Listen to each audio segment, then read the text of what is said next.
आपको हम बता दें इस समय की बड़ी खबर, पाकिस्तान में जो 9 ठिकानों पर प्रहार भारत की तरफ से किया गया है, उसमें जानकारी यह मिल रही है कि 90 आतंकी मारे गए हैं। 90 से ज्यादा आतंकी मारे गए हैं।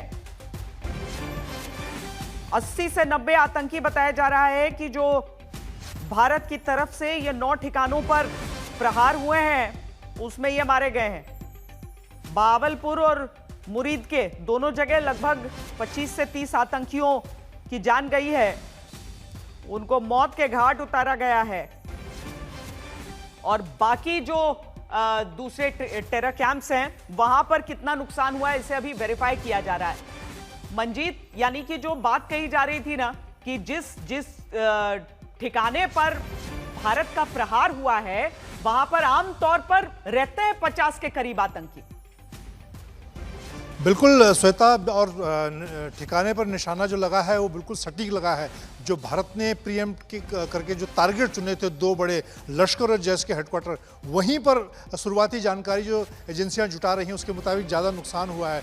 दोनों जगह बहावलपुर और मुरीद के में जो दोनों हेडक्वार्टर हैं जैश और लश्कर के, वहाँ पर 25 से 30 एक जगह पर नुकसान हुआ है। और बाकी पीओके में जो 5 अलग अलग ठिकाने हैं आतंकियों के हाइड आउट्स हैं, वहाँ पर बाकी कैजुअल्टी हुई। अभी जो शुरुआती आंकड़े, जो शुरुआती जानकारी वहाँ पे जो वहाँ से जो फुटेज मिल रही है, उसके आधार पर एजेंसियों का आंकलन ये है कि 80 से 90 जो आतंकी हैं इन अलग अलग कैंपों में जो रह रहे थे, हेडक्वार्टर्स में रह रहे थे, वो सीधे तौर पर भारत के हमले में का शिकार हुए हैं। उन्हें मौत के घाट उतारा गया है और ये एक बड़ी कामयाबी है, क्योंकि भारत ने जो टारगेट सेट किए थे उसी के मुताबिक उसके रिजल्ट भी मिल रहे हैं। तो ये एक बड़ी बात है। हालांकि अभी भारत को जो उम्मीद थी, जो बड़े सरगना हैं, खासतौर से हाफिज सईद की बात की जाए, तलहा मसूद की बात की जाए, अजहर मसूद की बात की जाए, ऐसे जो बड़े बड़े टारगेट जो लश्कर और जैश के असली मास्टरमाइंड हैं, वो क्योंकि वो सीधे ISI के नियंत्रण में सेफ हाउसेज में चले गए थे, लेकिन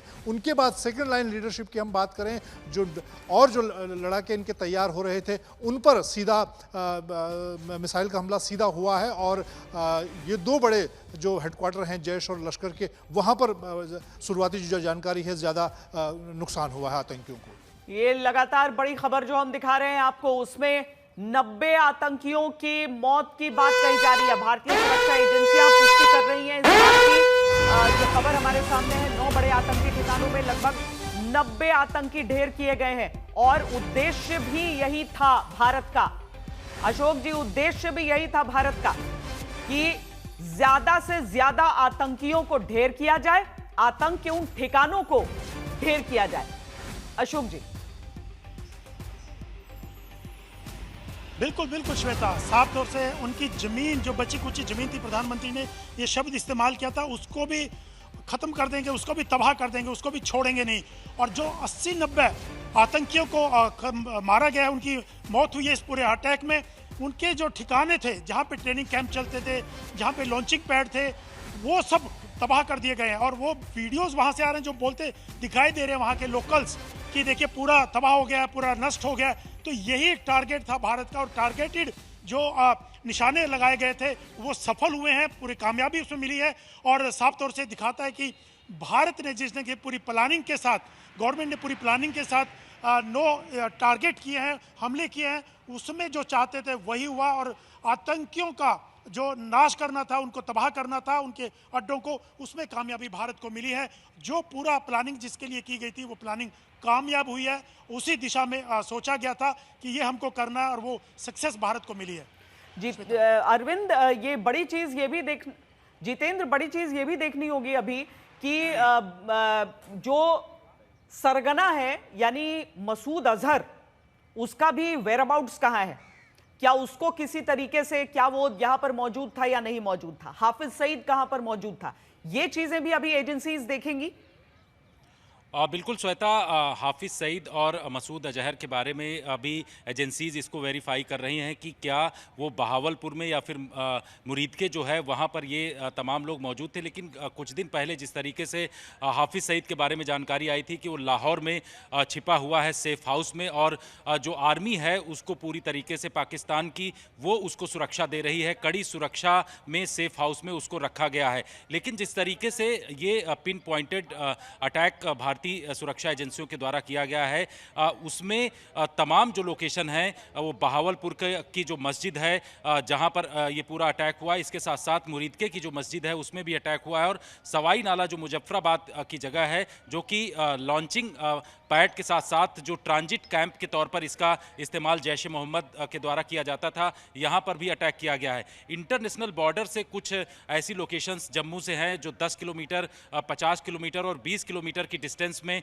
मौजूद हैं ऐसे कैंप जहाँ पर आतंकवादियों को ट्रेनिंग दिया जाता था। इसके साथ साथ यहाँ से उनको लॉन्चिंग पैड तक लाया जाता था। उन 5 से 6 जगहों पर जो है वो प्रिसाइज अटैक सुरक्षा एजेंसियों के द्वारा जो भारत की आर्मी है उसके द्वारा किया गया है। तो ये पिन पॉइंटेड अटैक है और इसमें काफ़ी नुकसान की जानकारी आ रही है। जो खुफिया एजेंसीज हैं 80 से 90 आतंकवादियों के मारे जाने की जानकारी जिस तरीके से पता चल रही है, तो इन तमाम चीज़ों को लेकर के वेरीफाई भी किया जा रहा है और वहाँ के लोकल्स जो वीडियोज़ आ रहे हैं, जो लोकल्स वहाँ पर बातचीत कर रहे हैं, उनकी आवाज़ें जो सुनाई पड़ रही हैं उसमें ये पता चल रहा है। एक वीडियो बहावलपुर का है जिसमें कहा जा रहा है कि मरकज पर अटैक हुआ है। मरकज यानी कि वहाँ बहावलपुर में जैश ए मोहम्मद जिसमें मौलाना मसूद अजहर जो है वो बैठा करता था, उसके द्वारा जो है वहाँ पर रेडिकल एक्टिविटीज़ की जाती थी, लोगों को रेडिकलाइज किया जाता था। उस मस्जिद को पूरी तरीके से टारगेट किया गया है और यहाँ पर ये कहा जा रहा है कि 25 से 30 लोग जो है यहाँ पर मौजूद रहे होंगे उस दौरान, उनको सीधे सीधे तौर पर टारगेट किया गया है। तो इन तमाम चीज़ों को लेकर के अभी वेरीफाई किया जा रहा है, लेकिन जिस तरीके का निशाना था, निशाना एकदम फिट जगह पर बैठा है और ऐसे लोग हिट किए गए हैं जो ऐसा लग रहा है कि जो टॉप लाइन जो है मसूद अजहर हो या फिर जो हाफिज सईद हो, ये तमाम लोग को सेफ हाउस में पाकिस्तान की आर्मी और आईएसआई ने छिपाया हुआ था, लेकिन जो सेकंड लाइन उसकी जो टॉप लाइन है वो सीधे तौर पर इस टारगेट में आए हैं और उनको पूरी तरीके से हिट किया गया है। और इन आतंकवादियों का जो कि बहावलपुर मुरीदके में इन तमाम जगहों पर मौजूद थे उनको निशाना बना करके पूरी तरीके से ढेर किया गया है। श्वेता, जनरल मेस्टन, हमारा आगे क्या तैयारी होगी, आगे क्या कदम होगा? जो मॉक ड्रिल आज अलग अलग इलाकों में होना है, क्या उसे और मजबूती से अब उन शहरों में करना होगा? और श्वेता, आगे जो तैयारी मेरे को लगता है, पहली बात तो इंडियन आर्म फोर्सेस बिल्कुल तैयार हैं। आपको पता है लाइन ऑफ कंट्रोल में फायरिंग चल रही है, इंटरनेशनल बॉर्डर में भी कुछ कुछ इलाकों में पाकिस्तान की कोशिश है। तो आज तो पूरे देश के लिए सबसे अलर्ट वाला दिन है, खासकर आर्मी के लिए, आर्म फोर्सेस के लिए। पाकिस्तान भी मेरे ख्याल उनके 10:30 बजे शायद मीटिंग कर रहा है शहबाज शरीफ के साथ, उनके आर्मी चीफ वगैरह, वो कुछ तो प्लान करेंगे। मेरे को वैसे लगता नहीं है कि वो एस्केलेट करना चाहेंगे, क्योंकि उनको पता है कि हम लोग तैयार हैं। हमारी जो एयर कॉम्बैट पेट्रोल्स हैं, पूरे इलाके में पेट्रोलिंग हो रही है एयर द्वारा, आर्मी बिल्कुल अलर्ट है, नेवी वहाँ तैनात है। तो अभी तो अगले हुक्म की हम वेट कर रहे हैं। हो सकता है ये शायद एक ट्रेलर है, हो सकता है ये हमारा पहला फेज ऑपरेशन हो सकता है। तो मेरे को लगता है कि ये बढ़ भी सकता है, वो सब डिपेंड करता है पाकिस्तान का रिएक्शन के ऊपर। तो और जहाँ तक मॉक ड्रिल है, आज का दिन थोड़ा ज़रूरी है हम सब के लिए, पूरे देशवासियों के लिए। तो हो सकता है कि पाकिस्तान का कुछ हरकत करना चाहेगा, इसमें इतनी हिम्मत नहीं है। और हमारा जो एयर डिफेंस सिस्टम्स है बहुत ही बढ़िया है, हमारा integrated air command and control system है, इतना बढ़िया है कि मल्टी लेयर्ड है। तो पाकिस्तान की कोई भी मिसाइल एयरक्राफ्ट भारत की सीमा के अंदर तो मेरे को नहीं लगता आ सकती है। नेवरदलेस हम पूरे वहाँ पर तैयार रहेंगे और मॉक ड्रिल जरूरी है लोगों के लिए, आम जनता के लिए। आज तो जो खुशी का दिन है, लेकिन तो भी चेतावनी ये है कि कुछ रूल आउट नहीं किया जा सकता, एक आध उनकी मिसाइल या कुछ आ जाए या ड्रोन आ जाए। तो हमें मॉक ड्रिल आज बहुत सिंसियरिटी के साथ करना चाहिए पूरे देशवासियों के लिए। ये एक मैसेज है, उसको ईमानदारी से करें, क्योंकि पाकिस्तान कुछ भी कर सकता है, हमें तैयार रहना है। और ये एक पूरा वन नेशन अप्रोच है। और साथ ही में मैं ये बताना चाहूँगा कि हो सकता है पाकिस्तान के जो स्लीपर एजेंट्स हैं या सेल्स हैं, जो प्रो पाकिस्तान सिंपथाइजर्स हैं हमारी टेरिटरी में, वो शायद कुछ छोटा मोटा हरकत करने की कोशिश कर सकते हैं। तो पूरे देशवासियों को भी अलर्ट रहना पड़ेगा कि पाकिस्तान के कोई नुमाइंदे जो यहाँ घूम रहे हैं वो कुछ ऐसी छोटी मोटी हरकत करने के लिए तो तैयार नहीं है। और मेरे ख्याल आज जैसे मॉल्स वगैरह हैं, ये सब में सिक्योरिटी को बहुत टॉप प्रायोरिटी देनी चाहिए, क्योंकि दुश्मन कुछ भी कर सकता है।